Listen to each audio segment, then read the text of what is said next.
Instagram செலிபிரிட்டியாக மாற துடிக்கும் நம்ம தமிழ்நாட்டு முதல்வர் மு.க. ஸ்டாலின். விஜய் அரசியலுக்கு வந்ததுனால திமுக இந்த தடவை 28 கட்சிகள கூட்டணியில சேர்த்திருக்கு. விஜய் தனிச்சு நிக்கிறது அவருக்கு நல்லதா? கெட்டதா? இல்ல விஜய் தனிச்சு விடப்பட்டாரா? என்டிஏ கூட்டணியில இருந்து நாங்க 50 சீட்டு தர்றோம் வந்துருங்க அப்படின்னு என்டிஏ கூட்டணியில இருந்து விஜய்க்கு கொடுக்கக்கூடிய அழுத்தம். விஜய் என்ன பதில் சொன்னாரு? நேத்து டெல்லிக்கு போன விஜய் அங்க என்ன நடந்துச்சு? விசாரணை முடிஞ்சதா? இல்லையா? இத பத்தி தான் இன்னைக்கு பார்க்க போறோம். இந்த மாதிரி முக்கியமான வீடியோக்கள பார்க்க நம்மளோட சேனல சப்ஸ்கிரைப் பண்ணி வச்சுக்கோங்க. வீடியோவ ஃபுல்லா பாருங்க. Welcome to the show. நான் உங்கள் Rowther.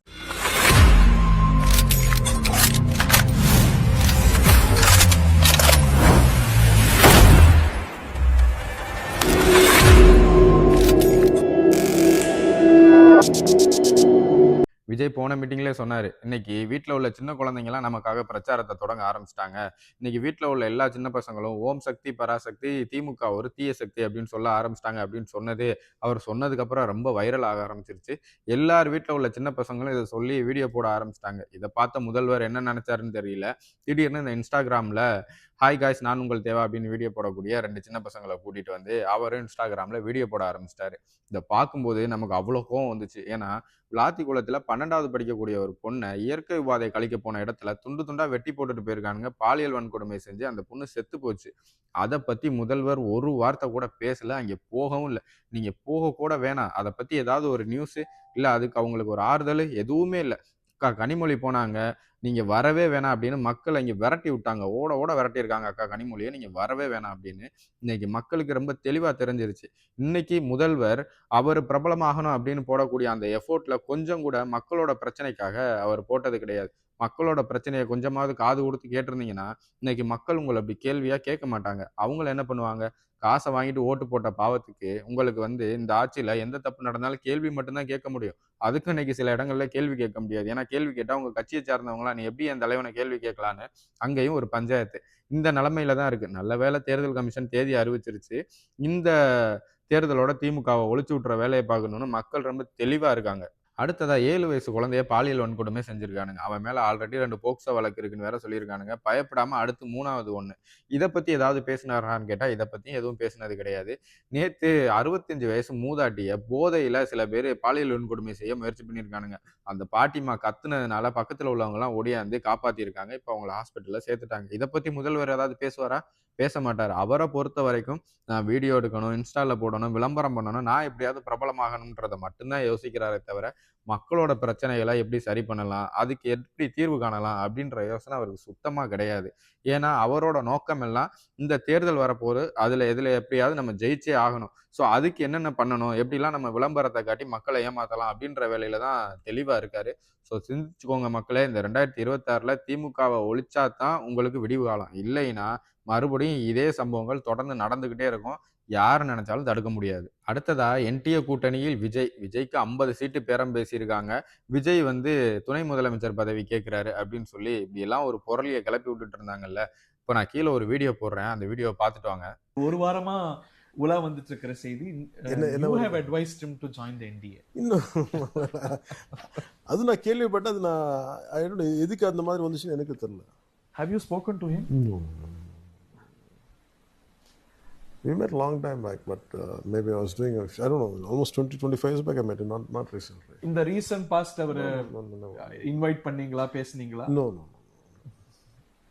Maybe we might have some because of producers. Pawan Kalyan நான் விஜய் கிட்ட பேசவே கிடையாது. 2024, 25ல பார்த்தது தான். அதுக்கப்புறம் நான் பேசினது கிடையாது அப்படின்னு யார் சொல்றா? பவன் கல்யாண் சொல்றாரு.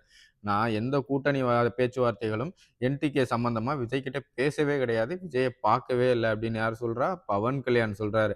ஆனா, பவன் கல்யாண் விஜய் கிட்ட பேசிட்டு இருக்காரு. கூட்டணி பேச்சுவார்த்தை போய்க்கிட்டு இருக்கு. விஜயும் ஒத்துக்கிட்டாரு. எனக்கு துணை முதலமைச்சர் பதவி குடுத்தா நான் கூட்டணிக்கு வர்றேன் அப்படின்னு சொல்லிட்டு, இப்படி புரளி இன்னைக்கு யூடியூப் ஓப்பன் பண்ணாலே இது சம்பந்தமா தான். விஜய் என்டிஏ கூட்டணிக்கு போறாரா? பவன் கல்யாண் நேர்ல பேசிட்டாரா? அப்படின்னு சொல்லி இத பத்தி தான் பேசிட்டு இருக்காங்க. இத அதிகமா கிளப்பி விட்டதே பாண்டே தான். நம்ம என்னதான் பாண்டேவ அவர் நடுவியலாளர் அப்படின்னு சொல்லிக்கிட்டாலும், பாண்டே ஒரு பக்கா பிஜேபி காரர்ன்னு சின்ன குழந்தைய கேட்டா கூட சொல்லும். அவரு வெளியில கிளப்பி விட்டது தான் இந்த நியூஸு. இப்ப இதுக்கு தீர்வு கிடைச்சிருச்சு. அவரே சொல்ட்டாரு, நான் விஜய என்டிஏ கூட்டணிக்கு அழைக்கவே இல்ல. என்டிஏ கூட்டணிய பத்தி விஜய் கிட்ட நான் பேசவே இல்ல அப்படின்னு யார் சொன்னா? பவன் கல்யாணே சொல்ட்டாரு. அதுக்கு அடுத்து பாண்டேவே எடப்பாடி பழனிசாமி கிட்ட கேட்கிறாரு. நீங்க வந்து விஜய் கூட கூட்டணி பேச்சுவார்த்தையில பேசிட்டு இருக்கோம் அப்படின்னு சொல்றாங்களே, அது உண்மையா அப்படின்னு. அதுக்கு எடப்பாடி பழனிசாமி இதுவரைக்கும் நாங்க வந்து விஜய் கிட்ட கூட்டணி பேச்சுவார்த்தை பத்தி பேசினதே கிடையாது அப்படின்னு சொல்றாரு. இதையும் யாரு கிளப்பி விட்டான்னா, பாண்டே தான் கிளப்பி விட்டாரு. அவரோட அவர் எங்க பேட்டி குடுத்தாலும், இன்டர்வியூ குடுத்தாலும் என்டிஏ கூட்டணிய பத்தி பேசிட்டு இருக்காங்க. ஆ இப்ப வந்து பவன் கல்யாண் பேசிட்டு இருக்காரு, எடப்பாடியாரும் பேசிட்டு இருக்காங்க அப்படின்னு கிளப்பி கசிய விட்டதே அவர்தான். ஏன்னா அப்படி கசிய விட்டா தான் ஏன்னா இப்ப என்னன்னா, என்டிஏ கூட்டணியில விஜய் வந்தா தான் அது ஜெயிக்கும் அப்படின்ற ஒரு சூழல் அங்க இருக்கு. விஜய் வந்தா வெற்றி நிச்சயம். விஜய் வரலைன்னா நமக்கு வெற்றி கிடையாது அப்படின்ற சூழல் அங்க இருக்கு. அதனால எப்படியாவது பொய்கள பரப்பி நம்ம விஜய வந்து நம்ம கூட்டணிக்கு கூட்டிட்டு வந்துரணும். ஸோ அப்பதான் நமக்கு இந்த வெற்றி வாய்ப்பு இருக்கும் அப்படின்றதுல ரொம்ப தெளிவா இருக்காங்க. அதனால தான் இன்னைக்கு YouTubeல இந்த சமூக வலைதளங்கள்ல எல்லாத்துலயும் விஜய் என்டிஏ கூட்டணிக்கு வராரு. விஜய் பிஜேபியோட கூட்டணி வைக்க போறாரு அப்படின்னு கிளப்பி விட்டதுக்கு காரணமே இதுதான். ஆனா விஜய் எப்போதும் கூட்டணியே வைக்க மாட்டாரு. அவர் ரொம்ப தெளிவா ஆரம்பத்திலேயே சொல்ட்டாரு. நம்மளோட கொள்கை எதிரி பிஜேபி தான் அப்படின்னு. அப்படி சொல்லும்போது அவரோட முதல் தேர்தலே இதுதான். முதல்னு கட்சி ஆரம்பிச்சு அவர் சந்திக்க போற தேர்தல் இதுதான். அப்படி இருக்கும் பட்சத்துல என்னோட கொள்கை எதிரி அப்படின்னு சொல்லிட்டு, முதல் தேர்தல்லே அவர் எப்படி காம்ப்ரமைஸ் ஆவாரு? அப்படி ஆயிட்டா மக்கள் எல்லா கட்சி தலைவர்கள் மாரி தான் விஜய் அப்படின்னு நெனச்சிட மாட்டாங்களா? அவர் மேல உள்ள மரியாதை போயிரும். அவர் மேல உள்ள நம்பிக்கை போயிரும். அப்படி இருக்கும் பட்சத்துல எப்படி அவர் விஜய் வந்து கூட்டணியில போய் சேருவாரு? இது முழுக்க முழுக்க பொய். நம்ம ஆரம்பத்துல இருந்து சொல்லிட்டு இருந்தோம். இப்படி ஒண்ணும் நடக்கவே நடக்காதுன்னு சில பேர் அத நம்பவே இல்ல. ஸோ இப்பவும் விஜய் தனிச்சு நிக்கிறது தான் நல்லது. அடுத்ததா விஜய் தனிச்சு நிக்கிறதுனால அவருக்கு நல்லதா? கெட்டதா? இல்ல தனிச்சு விடப்பட்டாரா? தனிச்சுலாம் விடப்படல. கூட்டணிக்கு கூப்பிட்டாரு. யாரும் வரல. ஏன்னா, அவருக்கு விஜய்க்கு இதுதான் முதல் தேர்தல். அவரோட பலம் என்னன்னா, அவர் நிரூபிச்சாகணும். ஸோ அவரு தனியா நின்னு என்னைய பொறுத்தவரைக்கும் கேட்டா, விஜய் தனிச்சு நிக்கிறது தான் நல்லது அப்படின்னு சொல்லுவேன். ஏன்னா, இன்னைக்கு பிஜேபி இல்ல என்டிஏ கூட்டணி, இல்ல வேற ஏதோட கூட்டணி வச்சுட்டாங்கன்னு வச்சுக்கோங்களேன். கூட்டணி வச்சதுனால தான் ஜெயிச்சாங்க. நாங்க கூட்டணி வச்சதுனால தான் ஜெயிச்சீங்க. இல்லன்னா நீங்க ஜெயிச்சிருக்க மாட்டீங்க அப்படின்ற ஒரு டாக் வந்துரும்.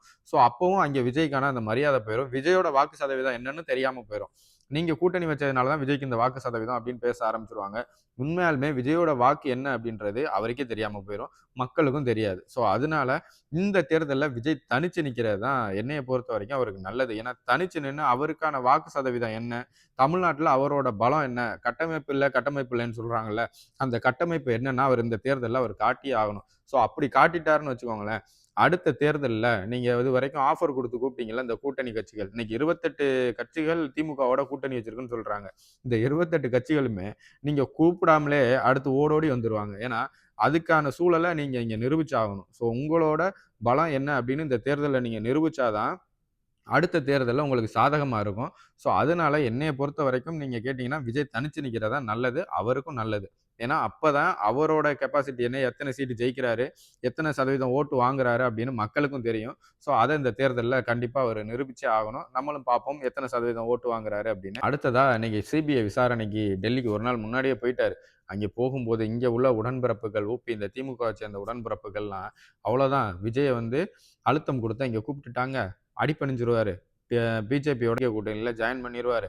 ஏன்னா, அவர் மேல தப்பு இருக்கு. அவர் பயந்து எனக்கு இந்த காம்ப்ரமைஸ் பண்ணி குடுங்க. நான் வந்து உங்களோட சேர்ந்துறேன் அப்படின்னு சொல்லிட்டு, அங்கே சேரப் போறாரு அப்படின்னு சொல்லிட்டு எல்லாரும் பேசிட்டு இருந்தாங்க. ஆனா, விசாரணை முடிஞ்சு வெளியில வந்த உடனே, ஹாயா காருக்கு வெளியில சிரிச்சுக்கிட்டே முன்னாடி விசாரணைக்கு போம்போது கூட அப்படி இல்ல. ஆனா, இப்போ விசாரணைக்கு போயிட்டு வரும்போது, காருக்கு வெளியில சிரிச்சுக்கிட்டே எல்லாருக்கும் டாட்டா காமிச்சுட்டு வந்துட்டாரு. அவர் அங்கே காட்டுன டாட்டா இங்கே பல பேருக்கு வயித்த கலக்க ஆரம்பிச்சிருச்சு. என்னடா உள்ள போனவன் எப்படியும் அடிபணிஞ்சு வருவாங்கன்னு பார்த்தா, சிரிச்சுக்கிட்டே டாட்டா காமிச்சுட்டு வர்றாங்களே அப்படிங்கும்போது தான், அப்போ நம்ம மாட்டிக்கிட்டோம் தலைவரே அப்படின்ற மாரி இருக்கு. ஏன்னா 2 நாள் முன்னாடி தான் செந்தில் பாலாஜி சொல்லியிருந்திருப்பாரு. எனக்கு மட்டும் சிபிஐலருந்து சம்மன் வருது. ஏன் என் கூட வந்த மத்தவங்களுக்கும் வரல அப்படின்னு. இதிலே தெரிஞ்சிருச்சுல்ல. கூட வந்த கூட்டு களவாணிகள் எல்லாம் இன்னைக்கு கூட்டு சேர்த்துக்க ஆரம்பிச்சுட்டாரு. ஏன்னா பயத்துல. ஏன்னா திரும்ப ஏற்கனவே ஏடிஎம்கேல இருக்கும்போது இந்த மாதிரி ஒரு கேஸ போட்டு நம்ம அரசியல் வாழ்க்கைக்கே ஆப்படிச்சா மாதிரி, திரும்ப மறுபடியும் இப்படி ஒரு கேஸ்ல நம்ம உள்ள போய் மாட்டிக்க கூடாது. அதனால நம்ம கூட வந்தவங்க எல்லாரையும் கூட்டு சேர்த்துக்கிட்டோம்னா, நம்ம நாளைக்கு தப்பிச்சிரலாம். ஏன்னா அவங்க தப்பிக்கணுன்றதுனாலயாவது நம்மள காப்பாத்திருவாங்கல்ல. அப்படின்னு பிளான் பண்ணி என் கூட வந்தவங்களுக்கெல்லாம் ஏன் சம்மன் அனுப்பல? எனக்கு மட்டும் எப்படி அனுப்புறாங்க? பேசுவோம் அப்படின்னு சொல்றாரு. அடுத்த ஹார்ட் அட்டாக் ட்ராமாவுக்கு தலைவன் ரெடி ஆயிட்டு இருக்காப்லன்னு நெனைக்கிறேன். ஸோ பொறுத்திருந்து பார்ப்போம். இந்த கரூர் சம்பவத்துல யார் மேல தப்பு? உண்மையிலேயே அந்த சம்பவத்துக்கு யாரு காரணம் அப்படின்னு கூடிய விரைவில வெளில வந்துரும். ஸோ இன்னைக்கு வந்து விஜய் அந்த சிபிஐ விசாரணையில கேட்கப்பட்ட ஆவணங்கள் எல்லாத்தையுமே இன்னைக்கு தாக்கல் செய்ய போறதா சொல்லிட்டு இருக்காங்க. ஸோ கண்டிப்பா இன்னைக்கு தாக்கல் செஞ்சுருவாங்க. இன்னைக்கு தாக்கல் செஞ்சுட்டாங்கன்னா, அடுத்த கட்ட விசாரணையா செந்தில் பாலாஜி மேல தொடரும். ஸோ அதுக்கப்புறம் தான் உண்மையிலே என்ன நடந்துச்சு அப்படின்ற உண்மையான செய்திகள்லாம் வெளியில வரும். பொறுத்திருந்து பார்ப்போம். இந்த சம்பவத்துக்கு யாரு தான் காரணம்? மக்கள ஏமாத்துறாங்களா? இல்ல உண்மையிலே இங்க எதிர்பாராத விதமா நடந்துச்சா? அப்படின்னு பொறுத்திருந்து பார்க்கலாம். அடுத்ததா திமுக தன்னோட வரலாற்றிலே இல்லாத அளவுக்கு இந்த தேர்தலுக்கு 28 கட்சிகள கூட்டணியில சேர்த்து வச்சிருக்கு. இன்னொரு பக்கம் என்டிஏ கூட்டணி வேற. ஓ! தமிழ்நாட்டுல இவ்ளோ கட்சிகள் இருக்கா? அப்படின்னு இந்த தேர்தல் வரும்போது தான் நமக்கு தெரியுது. ஏன்? இதெல்லாம் 5 வருஷத்துக்கு ஒரு டைம் நடக்கக்கூடிய அதிசயம். இப்பதான் தமிழ்நாட்டுல எத்தன கட்சிகள் இருக்கு? யார் யார் கூட கூட்டணி வச்சிருக்காங்க? அப்படின்னு இது எல்லாமே நம்ம இப்ப தான் தெரிஞ்சுக்க முடியும். ஏன்னா, இது எல்லாமே அவங்களோட சுய லாபத்துக்காக. தேர்தல் வருதா? நம்ம நல்லா கல்லா கட்டலாம்.